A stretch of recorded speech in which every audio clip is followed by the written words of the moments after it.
أبدا على حبيبك خير الخلق كلهم مولاي صل وسلم دائما أبدا على حبيبك خير الخلق كلهم يا ربي صل عليه يا ربي صل عليه يا ربي صل عليه صلوات الله عليه.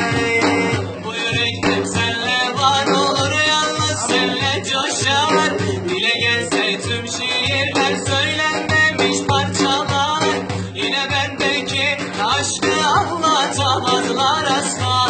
Sen